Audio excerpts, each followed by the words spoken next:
Hola, vamos a compartir algunas ideas vinculadas a la filosofía del derecho. Bueno, lo que podríamos empezar a pensar es qué es la filosofía, para después pensar qué es el derecho y ver si eso nos aporta algo a la pregunta de qué es la filosofía del derecho. Con respecto a la pregunta de qué es la filosofía, es una pregunta en sí mismo filosófica. Fíjense, por ejemplo, que la ciencia no se pregunta respecto de sí misma, sino simplemente que se pone a producir conocimiento. Pero la filosofía sí. Bueno, lo que uno podría contestar para salir del paso de la pregunta respecto a la filosofía es que etimológicamente significa amor al conocimiento o amor al saber, ¿no?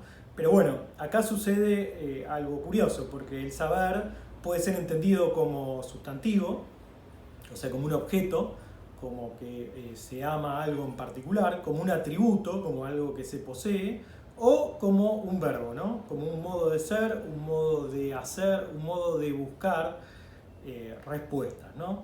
Entonces la filosofía, en esta última acepción, tiene que ver con un modo de buscar el conocimiento, o sea, un modo de hacer filosofía, y un poco el modo de buscar el conocimiento, de hacer filosofía, es por medio de las preguntas. La pregunta filosófica es más importante que la respuesta. Y acá aparece la figura de Sócrates, ¿no? Sócrates es aquel filósofo por excelencia que a través de la mayéutica iba preguntando y buscando verdades. Bueno, acá sucede que la filosofía entonces se dedica a problematizar cuestiones y no está tan interesada en encontrar verdades absolutas, parecería ser, ¿no?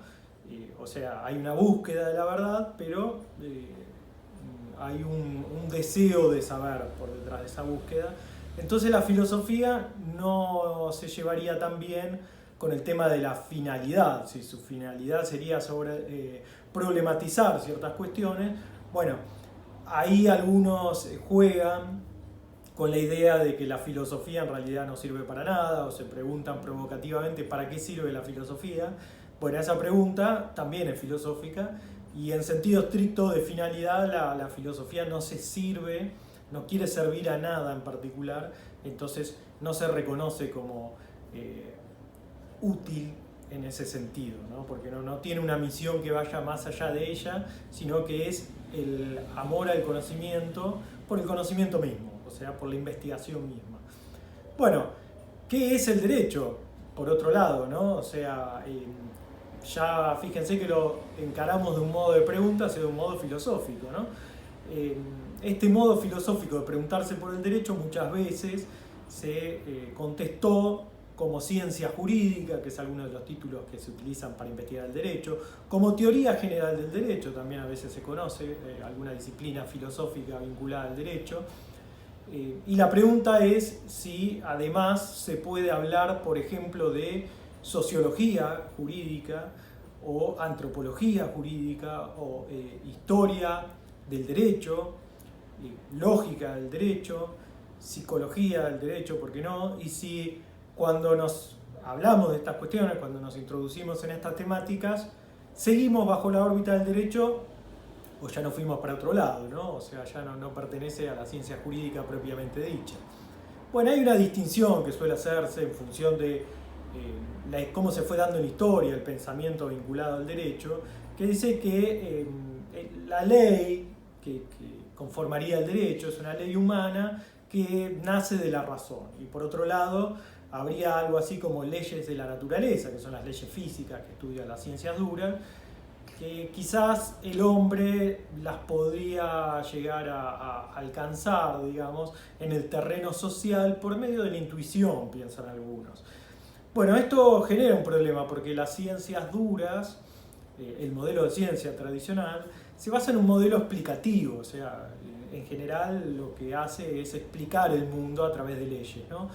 Pero la conducta humana, que en definitiva el derecho, si vemos cómo está conformado y hacia quién está destinado, aparece la figura del hombre como predominante ahí.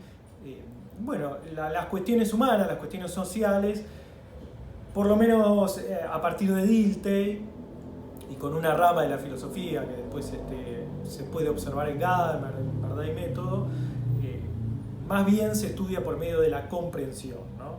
Más que de la explicación. Entonces, bueno, seguimos preguntándonos por qué es el derecho y cuál sería su alcance, digamos. Y una respuesta que uno podría dar, así casi inmediata e intuitiva, es decir, bueno, el derecho son un conjunto de normas, ¿no? Pero esas normas son reglas o son algo más, digamos. Entonces ahí aparece la idea de que la sanción es algo que diferencia el derecho, por ejemplo, de otro sistema de normas o otro sistema de reglas, como son la moral, por ejemplo, ¿no? Entonces, tanto la moral como el derecho aparecen expresados en un lenguaje prescriptivo, pero el derecho, bueno, tiene esta característica de que es coercitivo, ¿no? Entonces, el derecho, desde la filosofía del derecho encarado de este ángulo, hablaría del deber ser y no del ser. O sea, no hablaría de las cosas que suceden en el mundo, no explicaría lo que sucede en el mundo, sino que tendría otro tipo de lenguaje. Pero aquí que hay ciertas cuestiones filosóficas que uno puede señalar respecto de esta primera aproximación al derecho, vinculadas a la vaguedad, a la ambigüedad o a las lagunas del derecho, que son problemas que aparecen cuando nos quedamos solamente con la norma, ¿no? O sea, la norma puede ser vaga en el sentido que no termina de ser precisa, puede ser ambigua, que puede significar una cosa o la otra, o puede tener más de un significado, más de una acepción, y puede presentar una laguna el derecho, o sea, alguna situación que no esté prevista o regulada. Entonces, con la norma sola parecería ser que no nos alcanza. En el caso de la vaguedad y la ambigüedad ya requiere una interpretación. Y bueno, en el caso de las lagunas, inclusive podría requerir apelar a ciertos principios no regularizados, no normativizados. Entonces aparece la idea, desde este enfoque ya, de que el derecho está vinculado también a valores y a ideas, y valores también vinculados a la idea de justicia, si se quiere. Y después, si nos detenemos en la cuestión de la interpretación, que en realidad, según el sistema jurídico, quien realiza la interpretación es el juez, parecería o podríamos afirmar también que lo que el derecho es en definitiva lo que hacen los jueces. Esto muchos filósofos del derecho sostienen esto, ¿no? Esto tal vez se relaciona más con lo que la cultura anglosajona, ¿no? Y el modo en que se hace derecho allá, más que la cultura continental, que se la llama así, ¿no? Bueno, si uno se pone a repasar las respuestas que se brindan con respecto a la pregunta de qué es el derecho, podría ser una gran clasificación que serviría para entender las distintas corrientes de la filosofía del derecho, o las distintas respuestas que se da a esta pregunta. Podría uno afirmar que hay un análisis de tipo ontológico respecto de esa pregunta, ¿no? O sea, hay preocupaciones, hay investigaciones que se centran en la idea de qué es el derecho, ¿no? O sea, como primera pregunta y primera problemática. Tratan de contestar esto o le dan mayor importancia a esta pregunta que al resto. Serían como corrientes ontológicas que podrían ser varias las corrientes filosóficas que entren dentro de esta tendiente, pero bueno, por mencionar alguna, la corriente naturalista, por ejemplo, se pregunta qué es el derecho, si es el conjunto de normas o hay algo más, ¿no?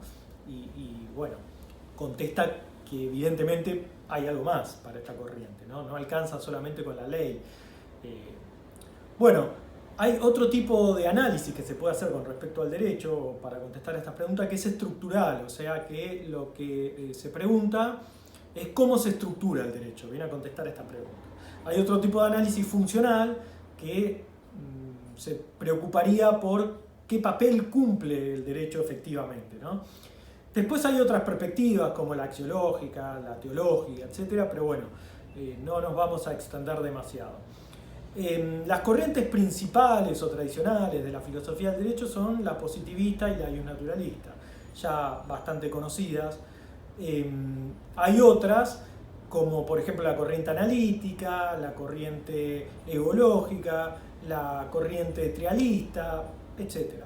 Hay una corriente también muy importante, que es la corriente crítica, y quizás se posiciona ahí como la tercera más influyente hoy en día, que vendría a sostener una teoría en donde el derecho vendría a ser una práctica social discursiva, ¿no? O sea que el derecho produce sentido para esta teoría. O sea, detrás del derecho hay relaciones de poder, ¿no?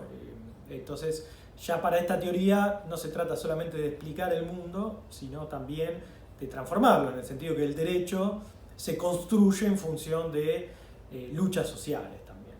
Bueno, esta última corriente podría ser una corriente multidisciplinar o transdisciplinar, ¿no? En el sentido de que sí apela a la sociología, a la antropología, a la historia, también a la psicología, ¿por qué no? Para enriquecer estas perspectivas, esta mirada del derecho. Bueno, esto es un análisis, un primer análisis, un pantallazo de la filosofía del derecho para empezar a pensar algunas cuestiones. Espero le haya servido estas ideas.